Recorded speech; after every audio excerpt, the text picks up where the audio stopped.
വാ വാ.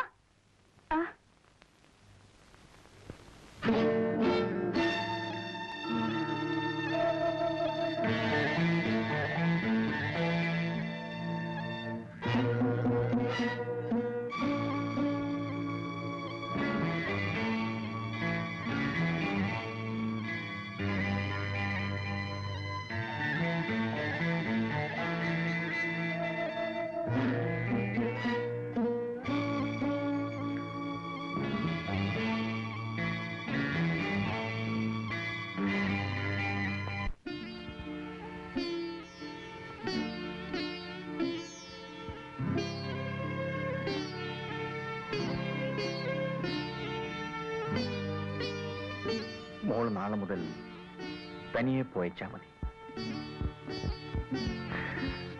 പോയിക്കോളൂ.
കുടിക്കൂ.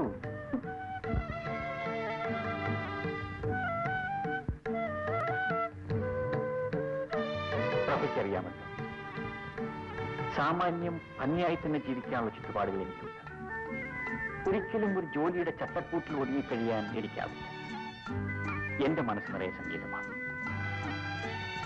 സംഗീതത്തിന്റെ ഉയരങ്ങളിലേക്ക് കടന്നു ചെല്ലുകയാണ് എന്റെ ജീവിത ലക്ഷ്യം.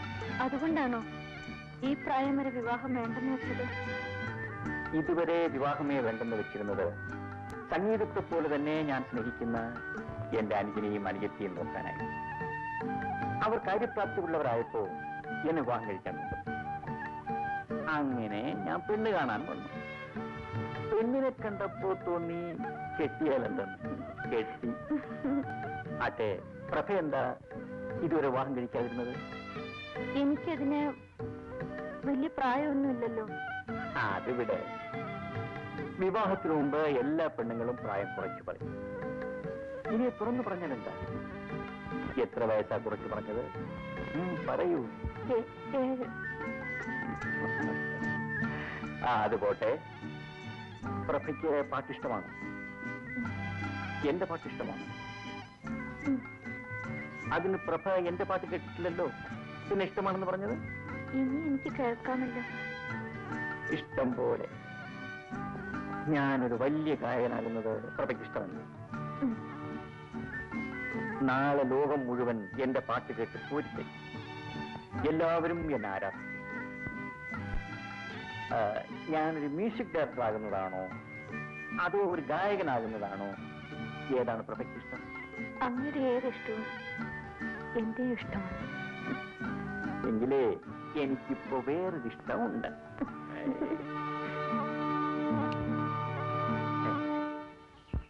നമ്മൾ മാത്രമൊന്നുമല്ല, ആൾക്കാരെ കൊണ്ടേ.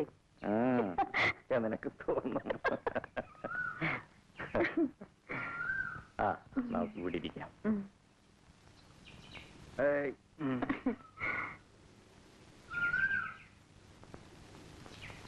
സിന്ധുമോളെ കണ്ടിട്ട് ഒരാഴ്ചയായി.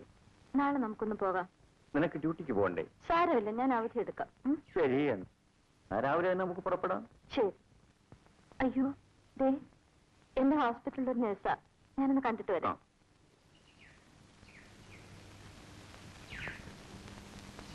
ഹായ്.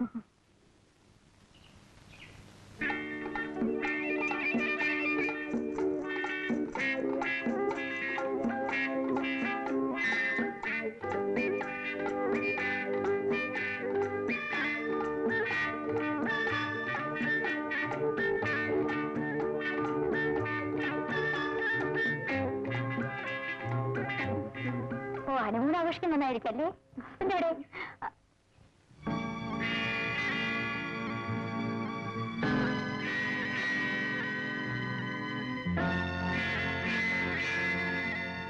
പോട്ടെ, പിന്നെ പരിചയപ്പെട്ടോളാം.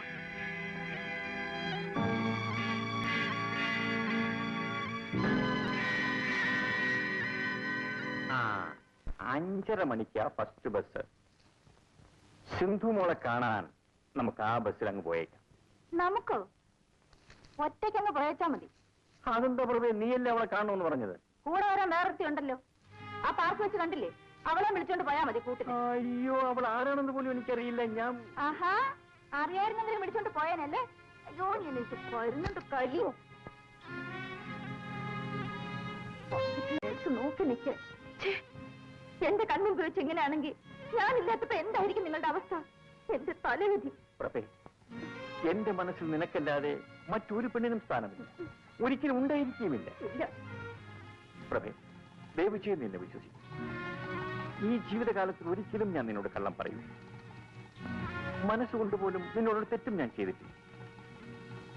എന്റെ മരിച്ചുപോയ അച്ഛനമ്മമാരാണ്. ഞാൻ എന്തൊക്കെ തെറ്റിദ്ധരിച്ച് പറഞ്ഞു പോയതാ, എന്നോട് ക്ഷമിക്കൂ. വരൂ.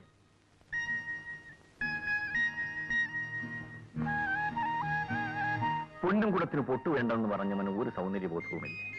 എന്റെ പൊന്നും കുടത്തിന് ഒരു പൊട്ടു കൂടി വേണം. മതി മതി, ഒരു കിന്നാരം അകത്ത് ഫ്ലാസ്കിൽ കാത്തു വെച്ചിട്ടുണ്ട്. ഊണോ? ഊണൊക്കെ ശരിയാക്കി വെച്ചിട്ടുണ്ട്. ഉച്ചയ്ക്ക് ഞാൻ വന്നിട്ട് വിളമ്പിത്തരാം, എന്നിട്ട് കഴിച്ചാ മതി കേട്ടാ. ഓ, ഇന്നേ മ്യൂസിക് പ്രാക്ടീസ് ഒന്നും വേണ്ട. ചുമച്ചുള്ള മരുന്ന് സമയത്തിന് കഴിച്ച് അടങ്ങി ഒതുങ്ങി ഇവിടെ ഇരുന്നാ മതി. മനസ്സിലായോ? ആയേ.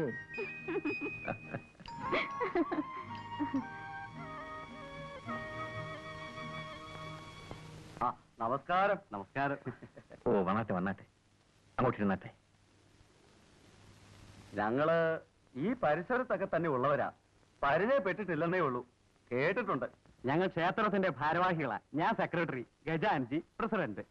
കേട്ട് കാണും. പാറേക്കാട്ട് ബാലകൃഷ്ണപിള്ള. ഇല്ല, ഉത്സവ കമ്മിറ്റിയുടെ സ്ഥിരം പ്രസിഡന്റ് ഞാനാ. സംഭാവനയ്ക്കായിരിക്കും. ഏയ്, അതൊക്കെ പിന്നീട് എപ്പോഴെങ്കിലും ആകാവുന്നതല്ലേ ഉള്ളൂ. ഓ, ആ, മിസ്റ്റർ രവിപ്രസാദ് നല്ലൊരു ഗായകനാണെന്ന് ഞങ്ങൾ അറിഞ്ഞു. ശ്രീഭദ്രകാളി ക്ഷേത്രത്തിലെ ഉത്സവത്തോടനുബന്ധിച്ച് താങ്കളുടെ ഒരു ഗാനമേള നടത്താനാണ് ഉത്സവ കമ്മിറ്റിയുടെ ഐകകണ്ഠമായ തീരുമാനം. സന്തോഷം. ചായ 751 രൂപ പ്രതിഫലം തരാനാണ് കമ്മിറ്റി നിശ്ചയിച്ചിരിക്കുന്നത്. ആയിക്കോട്ടെ. ഇതാ 101 രൂപ അഡ്വാൻസ്. ആ, പിന്നെ മിസ്റ്റർ രവിപ്രസാദിനോട് എല്ലാം തുറന്നു പറയണമല്ലോ. ഓ, 501 രൂപ ഉത്സവ കമ്മിറ്റിക്ക് സംഭാവനയായി നൽകണം. അതാ അതിന്റെ കീഴ്വഴക്കം. പിന്നെ ശ്രീഭദ്രകാളി ക്ഷേത്രത്തിൽ ഒരു പരിപാടി നടത്താൻ അവസരം കിട്ടുക എന്നൊരു മഹാഭാഗ്യമാ. യേശുദാസും ജയചന്ദ്രനും ഒക്കെ ഗാനമേള നടത്താനുള്ള സ്റ്റേജാ. അപ്പോ ഞങ്ങൾ ഇറങ്ങട്ടെ. പരിപാടി പൊടി പൊടിക്കണം. ഓ, പൊടിക്കാം.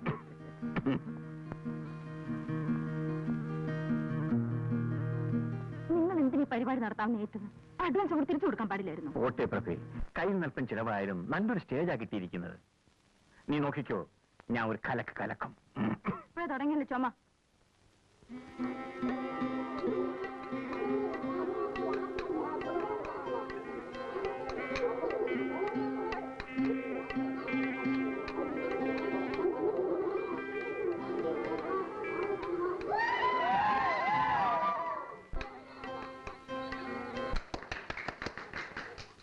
ബഹുമാന്യരെ, ഈ സന്തോഷ സായാഹ്നത്തിൽ നിങ്ങളോടൊപ്പം പങ്കുചേരാൻ സാധിച്ചതിന് അവസരമുണ്ടാക്കി തന്ന ഇവിടത്തെ അമ്പല ഭാരവാഹികളോട് എനിക്കുള്ള നന്ദി ആദ്യമായി രേഖപ്പെടുത്തിക്കൊള്ളുന്നു.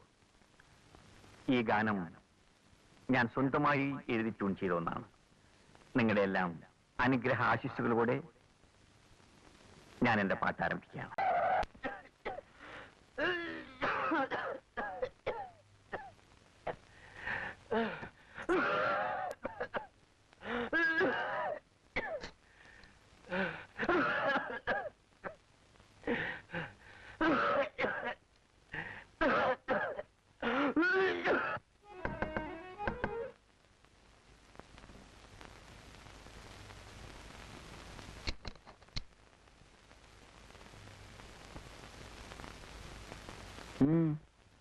കുട്ടി ഏതാ?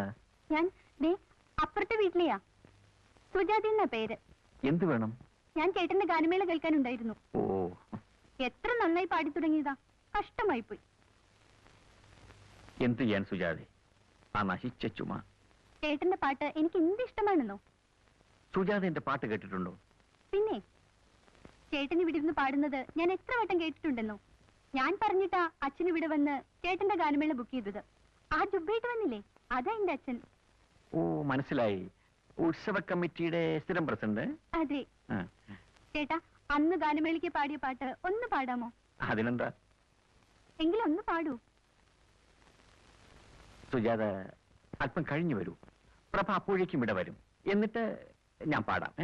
അയ്യോ, ആ ചേച്ചിയെ എനിക്ക് പേടിയാ. ഞാൻ ഇങ്ങോട്ട് നോക്കുന്നത് പോലും പ്രഭ ചേച്ചിക്ക് ഇഷ്ടമല്ല. അതല്ലേ ചേച്ചിയില്ലാത്ത നേരം നോക്കി ഞാൻ ഇങ്ങോട്ട് വന്നത്. എന്ന് പറഞ്ഞാൽ പ്രഭയില്ലാത്തപ്പോ ഞാൻ... ചേട്ടാ, പ്രഭ ചേച്ചി വരാൻ ഇനിയും താമസിക്കുമല്ലോ. ആ ഒരു പാട്ട് കേൾക്കാനാണ് ഞാൻ വന്നത്. ചേട്ടന്റെ പാട്ടെന്ന് വെച്ചാൽ എനിക്ക് ഭ്രാന്താ. ശരി, സുജാത അകത്തേക്ക് വരൂ.